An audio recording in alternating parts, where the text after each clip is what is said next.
ар бир өлкөдөгү болгон саясий кырдаалга кайдыгер караган жокпуз. Айрыкча президенттик шайлоодо биз өзүбүздүн кандидатурабызды көтөрдүк. Биз күрөшкө чыктык. Ал күрөштүн жыйынтыгы боюнча сиздерди маалымдаганмын. Биз соңку шайланып өткөн президенттик шайлоонун жыйынтыгын тааныбаган жекеден жеке партиябыз. Биз аны тааныбайбыз, ушу кезге чейин тааныдык деп айткан жокпуз. Экинчиден, шайлоо мезгилиндеги бузулган аябай каттуу одоно конституциялык мыйзамдардын бузулушун ачыктан ачык сындап келгенбиз. Биз ошол позициябыздан кылдай кыйшайган жокпуз. Ал позициянын платформасында эки чоң эл аралык кыймыл пайда болду. Булар кандай?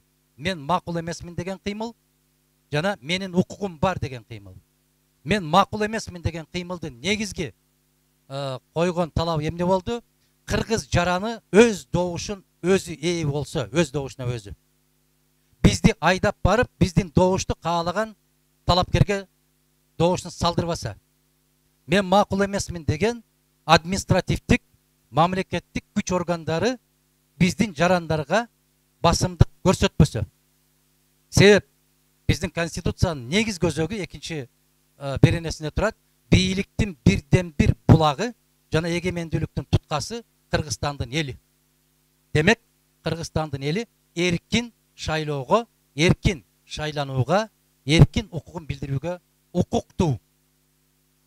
Мен макул эмесмин деген сөздүн негизги мааниси мен кул эмесмин дегенден турат. Мени каалаган жака жете элебе дегенден турат. Биздин партиянын позициясы ушул бойдон бекен турат. Укугум бар деген кыймылды эмне үчүн түздүк? Бизде 100 000 деген шайлоочулар өздөрүн тизмеден таппай калды. Айрыкча Кадамжай районунда чыгып сүйлөгөн биздин энекебиздин сөзү, үнү азырга чейин менин кулагымда. Мен Хрущевтан бери дейт, Хрущев айтып атат. Хрущевтан бери чалым экөөбүз ушул жерден шайлоодон өтүп жүргөнбүз дейт. Эми келип биз тизмебизди таппай калдык дейт. Себеп Кадамжайдагы тизме Кеминден чыгып атат. Кеминдеги азаматтардын тизмеси Чоңалайдан чыгып атат. Чоңалайдын азаматтары Ноокаттан чыгып атат. Мына ол башаламандык бул өкмөттүн, бийликтин ошол мезгилдеги мамлекеттик каттоонун аябай өз элине жасаган кыянаттыгы болду. Биз ачык жарыялаганбыз муну. Биз ушуга макул эмеспиз. Менин укугум бар шайлоого жана шайланууга. Айрыкча сыртта жүргөн, убактылуу иштеп жүргөн Россиядагы биздин азаматтарыбызды консулдук каттоодон өткөн кезде дагы кимге добуш бересиң деп сурап алып, эгерде бийлик эмес болгон болсо, тепкилеп, уруп, кабыргаларын сындырып, көчөгө ыргытып коюп атты, аны көрүп аттыңыздар. Мына Кыргыз элчилигинин жасаган иши ушул болду. Бүгүнкү күндө мен макул эмесмин жана укугум бар кыймылдарынын бүтүн Кыргызстан саясий партиясынын жигердүү аракеттеринин натыйжасында шайлоо кодексине тийиштүү өзгөртүүлөр киргизилди. Себеп биз 200 000ден ашык кол топтой алдык, урматтуу съездин делегаттары. 200 000ден ашык. Өзгөртүүлөргө жетише алдык.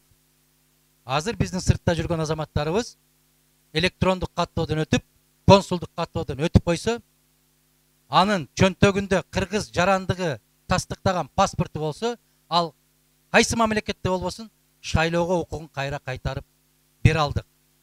Бул боюнча могу жерде отурган депутаттар Исхаков Саматович отурат, Зайдин Жамалдинов отурат, Мурадил Мадеминов отурат. Мына ушул депутаттар соңку чечимдерин кабыл алганда, мына ушул кодекске өзгөртүүлөрдү киргизүү боюнча жигердүү деп атасак болот. Биз акты-ак, караны кара деп айтышыбыз керек. Мына ушул өзгөртүүлөр 30-июнда киргизилди. Кол коюлду, күчүнө кирди. Биз бул талапты аткарабыз, ушуга жетише алабыз деген убадаларды бергенбиз.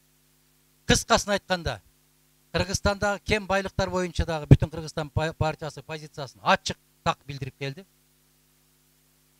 Айрыкча алтын иштетүү багытындагы маселелер боюнча дагы. Биздин Кыргызстандагы келген инвесторлордун Кыргызстандын кен байлыктарына талап тоноочулук позициясына тикеден тике каршы чыктык. Биз Кыргыз парламентин партиялык шайлоо менен эмес, элге кайтарып берүү жагын убада кылабыз. Депутат партия эмес, депутатты ар бир айыл өз өкүлүн өзү тандай турган деңгээлге жеткиришибиз керек. Партиялык шайлоо деген системаны биз жоюшубуз керек. Биз ушул программа менен да барабыз. Мындайча айтканда, бийликтин туткасы эл экендигин элге кайтарып беришибиз керек. Эл укугун элге кайтарышыбыз керек.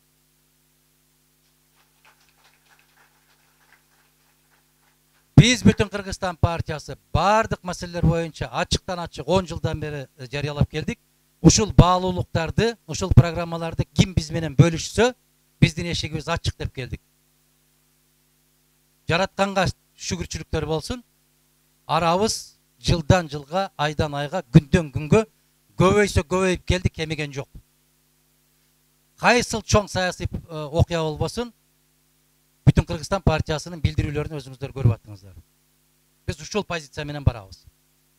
Кыскача партиянын жасаган ишинен менден көп социалдык тармактарда сиздерге отчет берип сүйлөгөн саясий партиянын төрагалары болбосо керек. Кандай, макулсуздарбы? Соңку кезде биздин талапкерлер айтып атпадыбы жана үтүктү сайсаңдагы Модумаров сүйлөп атат деп. Жүрөгүң кайнаса сүйлөйт экенсиң, тура албайт экенсиң.